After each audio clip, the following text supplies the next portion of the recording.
when we talk do business, do life, we were talking about, you're home for family dinner at a set time. It's a non-negotiable.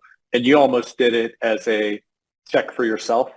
But then if, you are a couple minutes late, your wife's like, hey, what's going on here? Oh, yeah. And my Yes. wife is the exact same. And, Mhm. but what you're doing there's something else going on that your mom did for you. Mm. She was modeling a behavior.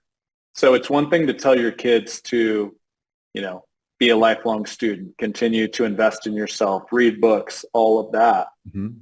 But she was doing it beside you. So that's the other thing is I look at the lesson she taught you, and that is like, I'm not done learning. You shouldn't be either. And now you're in your activities, you're modeling, hey, it's important. Dad's home for family dinner. Yeah.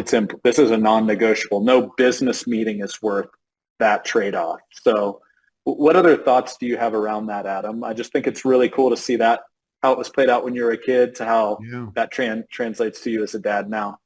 There's probably plenty of things that I tend to do that I don't even realize. I have this unconscious competence around being aware, focused, listening, not reacting to, we all deal with challenges and issues, things that we didn't expect or weren't really excited to happen. I think there's a couple of things I try to model for my daughter. She's 12 now, which also include being present. That's a big one for me, being present. Of course, growing up in a divorced family, one of them wasn't present, right? So I'm trying to undo that, maybe hyper focused on outdoing that or turning that tide. Because it was a big gap in my life for many years, for sure. Having one parent. And, I didn't want to create that for my daughter. I wanted to be present too. And actually, it's interesting because in the financial planning practice that I had helped to build, I also saw my own mentors, and they were extremely successful on the insurance side. That's where they started. And I wound up building their investment team and then eventually taking over their practice and bringing in partners now that they run the business. I've been very blessed in that regard. But the reason I mention is because they had two components that they really taught me. They're like surrogate fathers, if you will, right?